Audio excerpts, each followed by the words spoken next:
Selamat datang kawan semuanya. Jumpa lagi bersama Mimin di sini di channel Angin Selatan. Bantu channel ini dengan tekan tombol subscribe, like, komen, dan share video-video Mimin agar Mimin lebih semangat lagi bikin videonya. Dan channel ini jadi lebih berkembang ke depannya. Dan Mimin juga doakan kawan semuanya diberikan kesehatan dan rezeki yang melimpah. Jika ada yang mau traktir Mimin kopi, bisa lewat link Saweria. Linknya sudah Mimin cantumkan di deskripsi. Oke, tidak usah lama-lama lagi, kita masuk saja ke ceritanya.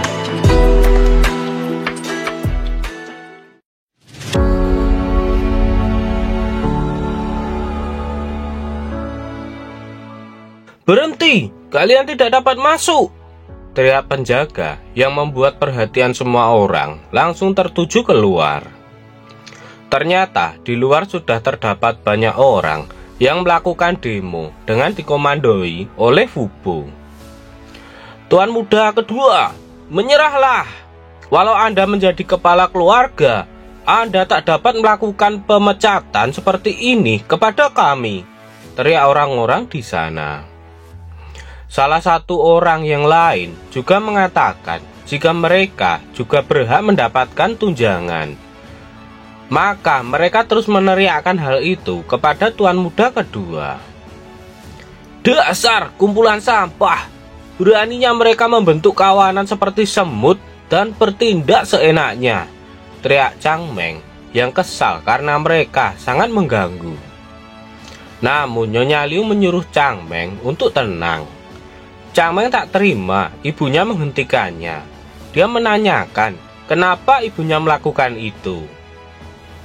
Nyonya Liu pun menjelaskan jika Chang Meng harus menggunakan otaknya untuk berpikir, bukan dengan menggunakan amarahnya.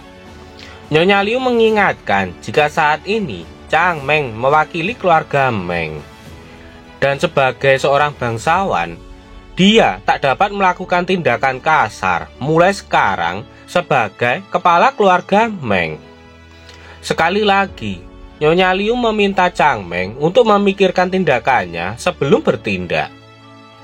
Setelah itu, Nyonya Liu melihat ke arah Fubo dan berkata, Paman Fubo, bukankah selama ini keluarga Meng selalu merawatmu dengan baik? Mengapa kau mengganggu kami saat kami sedang melakukan upacara di sini? Bisakah kau menunjukkan rasa terima kasihmu terhadap kami? Apa maksud dari semua ini? Membicarakan uang di muka umum.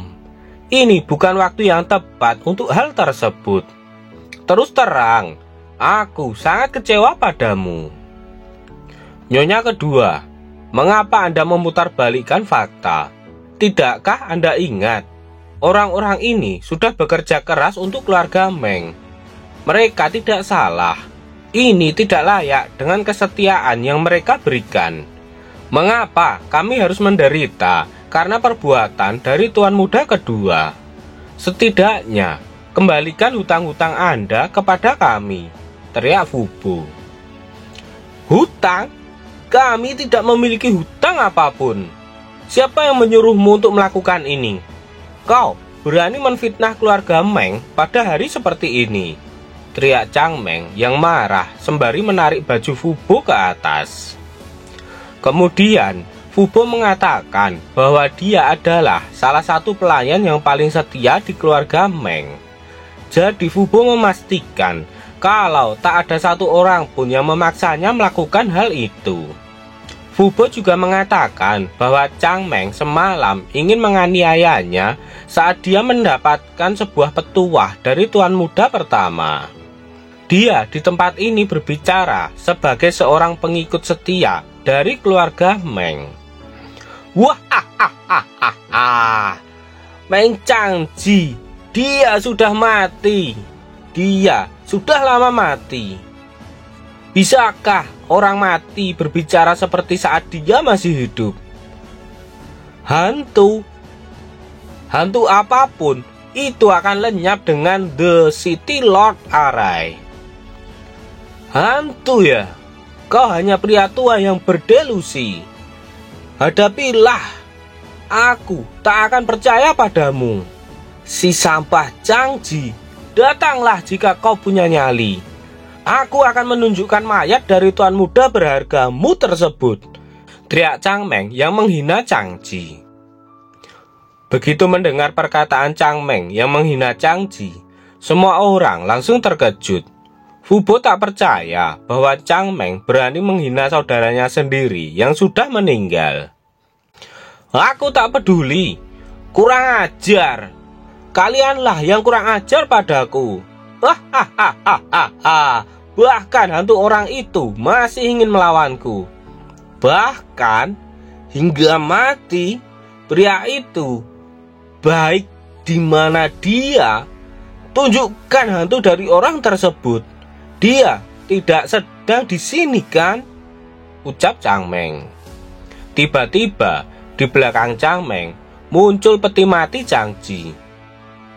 Beberapa orang menunjukkan kalau di belakang Chang Meng sudah ada peti mati. Fu Bo langsung menduga jika Chang Ji mungkin masih hidup. Halo adik kecilku, ucap Chang Ji sembari memegang pundak Chang Meng. Setelah menengok ke belakang, Chang Meng langsung terkejut setengah mati melihat Chang Ji ada di belakangnya. Kena kau brengsek, ucap Chang Ji menakuti Chang Meng. Kakak, aku bersalah. Maafkan aku. Aku tak bermaksud kurang ajar, ucap Chang Meng meyakinkan Chang Ji sembari ketakutan. Cucu sangat menikmati saat melihat Chang Meng ketakutan setengah mati saat melihat Chang Ji yang dikira sudah meninggal. Ternyata dia masih hidup dan muncul tiba-tiba di hadapannya. Wahai saudaraku, tolong jangan bercanda. Sebelumnya, aku berharap lebih padamu. Ayolah, haruskah kita bersulang? Bukankah ini harus dirayakan? Ucap Chang Ji. Kemudian, salah satu pria mengatakan jika itu adalah hantu sungguhan. Namun pria yang lainnya mengatakan jika itu tidak mungkin, sebab tempat itu sudah dilindungi oleh Grid Formation Array. Dan itu tidak mungkin bisa ditembus.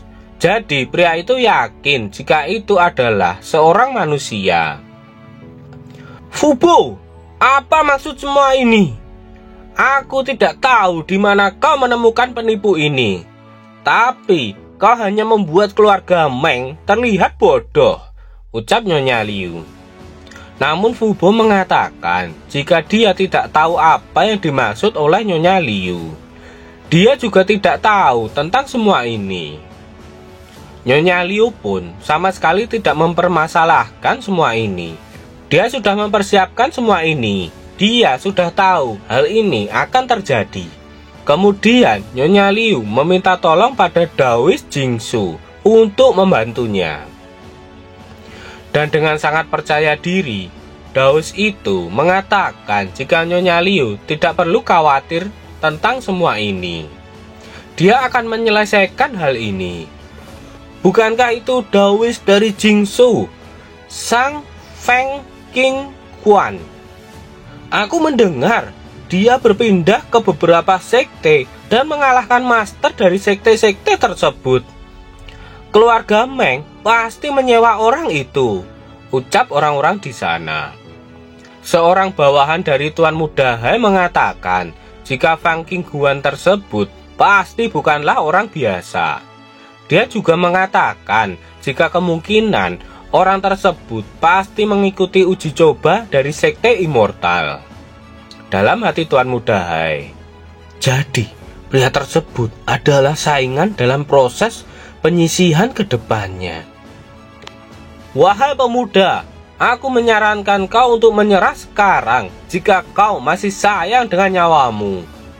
Jika kau masih tetap bersikeras untuk melanjutkan ini, aku akan melawanmu tanpa ampun, ucap Fang King Guan.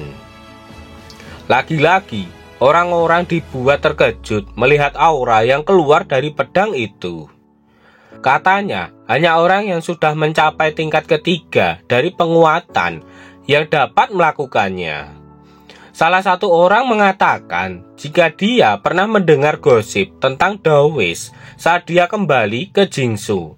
Ternyata dia menggunakan hal tersebut untuk berlatih. Kemudian salah satu bawahan dari Ji Cheng Wu mengatakan jika mereka tidak mendapatkan informasi bahwa pria itu semakin kuat, sepertinya jaringan informasi mereka masih kurang. Tidak masalah. Feng Qingguan memang memiliki reputasi yang bagus. Aku yakin dia adalah kandidat dalam seleksi dari Sekte Immortal. Dia memiliki tingkat ketiga dari penguatan tubuh, ucap Ji Cheng Wu. Astaga, menurutku ini luar biasa. Kau bahkan membuat banyak orang terkesan. Bagaimana kau melakukannya? Ini bakat seorang penghibur jalanan. Aku bertaruh kau akan mendapatkan uang karenanya, ucap Chang Ji mengejek Feng Qingguan sembari bertepuk tangan. Terima kematianmu, teriak Feng Qingguan sembari melesat ke arah Chang Ji dengan mengarahkan pedangnya ke arah Chang Ji. Fu Bo khawatir dengan keadaan Chang Ji. Dia menyuruh Chang Ji untuk berhati-hati. Chang Meng terlihat sangat bahagia melihat Feng Qingguan mulai menyerang Chang Ji. Dia mengatakan jika Chang Ji sangat bodoh karena telah menghina seorang master yang sesungguhnya. Kali ini dia yakin Chang Ji akan benar-benar tewas. Namun yang terjadi tidak seperti yang dibayangkan oleh orang-orang. Ternyata Feng Qingguan dapat dikalahkan oleh Chang Ji dengan mudah. Cucu sangat bersemangat. Dia menyemangati Chang Ji agar dia membuktikan kehebatannya dan memberitahukan siapa bosnya di sini. Kali ini, Chang Ji tidak akan menyia-nyiakan kesempatan ini, karena ini adalah kesempatan yang sangat bagus untuk menghilangkan kebosanannya. Chang Meng tidak percaya kalau seorang Daoist dari Qingwu dapat dikalahkan oleh seorang Chang Ji. Kali ini dia yakin kalau Chang Ji memang benar-benar hantu. Saudaraku, tolong jangan bercanda terus. Tolong perhatikan. Jika kau tidak dapat mengenaliku di siang bolong, kau perlu memeriksakan matamu, ucap Chang Ji. Fu Bo tak percaya kalau ternyata orang yang ada di depannya saat ini adalah benar-benar tuan muda mereka. Kemudian Chang Ji langsung menyuruh Fu Bo untuk berdiri karena dia menganggap Fu Bo sudah seperti keluarganya sendiri. Chang Ji meminta untuk tidak khawatir lagi. Dia akan mengembalikan hak Fu Bo dan orang-orang kembali. Beberapa orang mulai membicarakan Chang Ji. Mereka tak percaya dia masih hidup. Padahal hari ini adalah hari peringatan pemakamannya. Mereka sama sekali tak tahu apa yang sebenarnya terjadi. Kita bertemu lagi, saudaraku. Tapi sepertinya kau bukan bagian dari keluarga Ji, ucap Ji Cheng Wu menyapa Chang Ji. Oh, kau tetap dapat memanggilku Chang Ji kok. Sebenarnya itu bukan kebohongan. Aku memang memiliki nama belakang Ji. Aku punya beberapa keadaan tentang ini. Maaf untuk kebohongan tersebut. Lagi pula, aku perlu menggunakan nama tersebut untuk mengelabui mereka. Dan bukan hanya itu. Bukankah itu benar? Wahai ibu tiriku, ucap Chang Ji. Nyonya Liu mulai ketakutan. Kali ini dia benar-benar sudah tak bisa berbuat apa-apa lagi. Dia menanyakan apa maksud dari apa yang Chang Ji katakan. Dia sama sekali tak mengerti apapun. Ibu, mari kita bicarakan ini perlahan. Aku tidak ingin menyalahkanmu untuk sekarang. Untuk masalah ini, aku akan menyelesaikannya nanti. Sekarang, mari suruh orang-orang itu untuk pulang dulu. Semuanya, tolong. Aku meminta kalian semua untuk tidak menyebarkan kejadian ini atas nama keluarga Meng, ucap Chang Ji. Mereka pun menyetujui apa yang Chang Ji minta. Lagi pula, tak akan ada yang percaya jika seorang Daois yang memiliki tingkat 3 penguatan bisa kalah semudah itu. Dan mereka pun akhirnya pergi meninggalkan tempat itu. Beberapa saat kemudian, terlihat seseorang sedang menaiki kereta kuda. Dia adalah Tuan Muda Hai. Salah satu pengawalnya mengatakan bahwa Chang Ji terlihat sangat berbahaya. Dia khawatir dengan aset keluarga Meng. Apakah itu akan menjadi masalah? Tuan Muda Hai mengatakan jika dia hanyalah seorang pria bodoh. Kontrak sudah ditulis di atas kertas, jadi mereka tak akan dapat melakukan apapun. Cepat atau lambat, Tuan Muda Hai ini yakin kalau mereka akan segera mendapatkannya. Jadi, tak ada yang perlu dikhawatirkan. Panel berpindah di rombongan Tuan Muda Ji. Salah satu bawahannya menatap Ji Chengwu dan mengeluarkan banyak keringat di tubuhnya. Tiba-tiba, dia dipukul oleh Ji Chengwu. Sampah! Bagaimana mungkin kau melewatkan informasi bahwa ada pria sekuat itu di depan mata kita? Aku harus menghukummu untuk ini, ucap Ji Chengwu setelah memukul pipi pelayannya. Apa yang akan terjadi selanjutnya? Bagaimana dengan nasib ibu tiri dan adik tiri Chang Ji? Nantikan kelanjutannya di part berikutnya. Sekian dulu video Mimin hari ini. Tulis di kolom komentar bila ada kritik dan saran supaya kedepannya channel ini jauh lebih baik. Sekian dulu, see you next time.